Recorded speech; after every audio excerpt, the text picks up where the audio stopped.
Se débarrasser des choses, c'est bien joli, mais finalement, comment est-ce qu'on fait ça? Si vous n'avez pas été en mesure de le faire jusqu'à maintenant, c'est probablement qu'il y a une difficulté quelque part. Dans les minutes qui suivent, je vais vous proposer des suggestions, des idées et ma vision du pourquoi, comment est-ce qu'on peut faire pour se sentir plus libre chez soi. Bonjour, je suis Sandrine Ziosi, coach en aménagement conscient chez Harmonie DNCO. Et aujourd'hui, on va passer un petit peu au travers de quelques idées, quelques suggestions, quelques cues, hein, comme on dit, pour se libérer des objets qui nous encombrent. Alors, on parle beaucoup en ce moment de désencombrement, d'allègement, minimalisme, en fait, on va jusque-là. C'est comme devenu une mode. Alors, comme toutes les modes, ben, ça passe, hein. Donc, c'est là où je veux m'en aller un petit peu. Euh, pour moi, le désencombrement n'est pas une mode ou c'est pas un sacerdoce. C'est-à-dire que j'entends beaucoup en ce moment parler il faut désencombrer pour être bien dans sa vie. Je suis pas tout à fait d'accord. Euh, pour l'avoir expérimenté, désencombrer mon environnement me permet de me sentir plus légère, pardon, dans le quotidien, dans tout ce que j'ai à faire. Mais ça ne veut pas dire que c'est vrai pour tout le monde. Ce que je veux dire, ben, ce que je veux dire par là, c'est que oui, probablement que c'est vrai pour tout le monde comme concept, mais ce n'est pas obligatoire. Pour être bien, on n'est pas obligé de désencombrer son environnement. Dans l'aménagement conscient, ben, les mots le disent, là, c'est la prise de conscience de pourquoi je garde ces objets-là, pourquoi je garde une boîte complète de photos.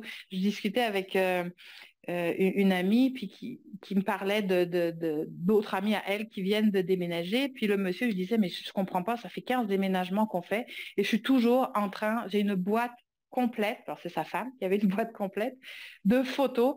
Et il dit, j'ai l'impression de la déménager d'un appartement à l'autre, d'un logement à l'autre, et puis elle est toujours là, puis ça reste là, mais à quoi ça nous sert? Ben, je ne sais pas à quoi ça sert, mais si c'est encore dans votre vie, si c'est encore présent, c'est que ça sert à quelque chose. Ça vient combler un besoin, ça vient combler un sentiment, une émotion, où le fait de la peur de s'en débarrasser pourrait créer la culpabilité. Whatever, c'est très différent pour chacun, mais c'est à partir du moment où on comprend euh, d'où vient cette difficulté qu'on a de se libérer des choses, qu'on peut passer au travers et décider si oui ou non on va désencombrer, on va se libérer de tel ou tel objet.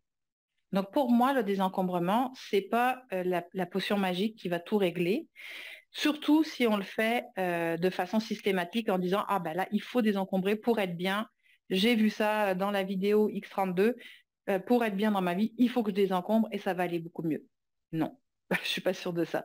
Si vous voulez le faire parce que vous comprenez que ça peut avoir un impact sur votre vie, mais que vous cherchez à, à à le faire en conscience, oui, ça, je peux vous assurer que ça va effectivement vous apporter énormément. Comment est-ce qu'on fait ça? Ça, c'est la grande question. Alors, vous avez sur des Ethernet, j'allais dire des centaines, peut-être pas, mais quasiment à mon avis, façons de désencombrer, d'alléger votre environnement puis de réaménager. Euh, pour ma part, je ne crois pas qu'il y ait une façon unique et universelle pour tout le monde. Vous avez des écoles de pensée qui vont vous dire de commencer par une pièce. Donc, choisir une pièce, puis passer au peigne fin toute cette pièce et vous libérer de tous les objets dont vous voulez plus. D'autres écoles de pensée vont aller plus dans la catégorie, c'est-à-dire on prend tous les vêtements, on met tous les vêtements en tas et puis ben, les vêtements individuellement, c'est-à-dire mes vêtements à moi, les vêtements du conjoint séparément, les vêtements des enfants, mais vraiment tous mes vêtements, les vêtements d'été, d'hiver, les manteaux, les petites culottes, tout. Et on va passer au travers pour libérer du stock. On va vous dire éventuellement, bah, faites-en 5 minutes par jour. D'autres vont vous dire, oh là là, il faut faire ça en une fois, vous prenez un week-end complet, puis vous passez au travers de tout l'appartement. D'autres vont vous dire, ne faites que vos choses à vous individuellement. D'autres vont vous dire, bah, faites tout pour la famille, ou encore, on va vous dire, bah, là, il faut faire ça en famille. Bref, vous avez des dizaines et des dizaines de façons de le faire et je pense pas qu'il y en ait une qui soit bonne ou meilleure que l'autre finalement. Ça va dépendre de vous, ça va dépendre de qui vous êtes, de comment vous fonctionnez, votre réalité de vie aussi, parce que tout le monde n'est pas en mesure de prendre un week-end complet pour tout trier. Puis c'est très difficile. C'est un travail, moi je vois avec mes clients, c'est la partie la plus difficile de l'aménagement conscient où quand on doit trier, se séparer, choisir. Alors on a parlé dans une vidéo précédente la fatigue décisionnelle. Ben là pour le coup, c'est beaucoup beaucoup de décisions à prendre.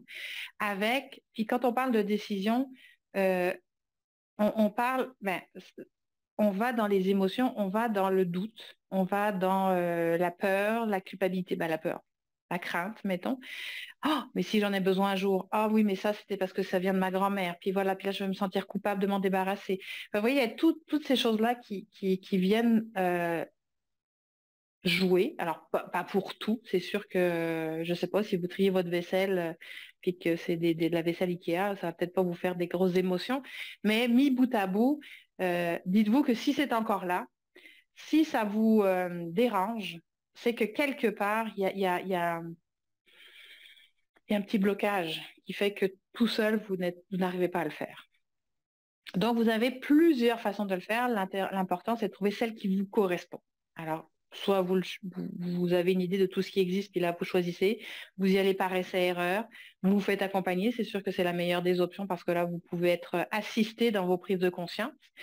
Vous avez toutes ces options-là. L'autre chose aussi, c'est qu'il faut comprendre que pour certaines personnes, ça va être important de toucher l'objet, de prendre l'objet dans ses mains. Et puis, alors c'est vrai que j'aime beaucoup Marie Kondo. Ça, c'est une des choses que je faisais. Je n'utilisais pas ces mots-là parce que c'était pas les miens, là, mais que je faisais avant de connaître Marie Kondo, c'est cette notion de est-ce que cet objet-là m'apporte de la joie. Alors, moi, je n'utilisais pas la joie, mais est-ce qu'il est encore bon pour moi? Puis j'y allais plus avec le ressenti, mais peu importe, en fait.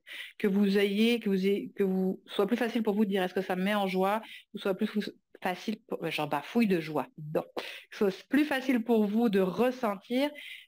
Certaines personnes vont avoir besoin de toucher l'objet pour savoir est-ce que je le garde, est-ce que je le garde pas, est-ce que c'est pas très sûr, je le mets de côté.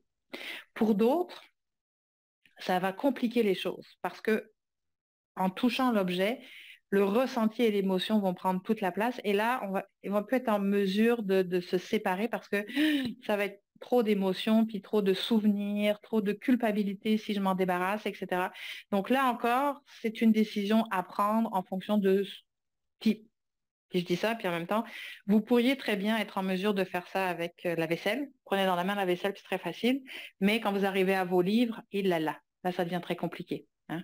Donc, encore une fois, selon les objets, selon votre personnalité, selon là où vous en êtes dans votre processus, eh bien, ça va être plus ou moins facile en fonction de la façon dont vous le faites. Donc, pour récapituler, puis il y en aura encore plein d'autres, mais toucher ou ne pas toucher les objets peut avoir un impact. Le faire seul ou accompagné. Choisir si vous voulez faire par pièce, par catégorie, en une fois, en plusieurs fois. Qu'est-ce qu'il pourrait y avoir encore d'autre?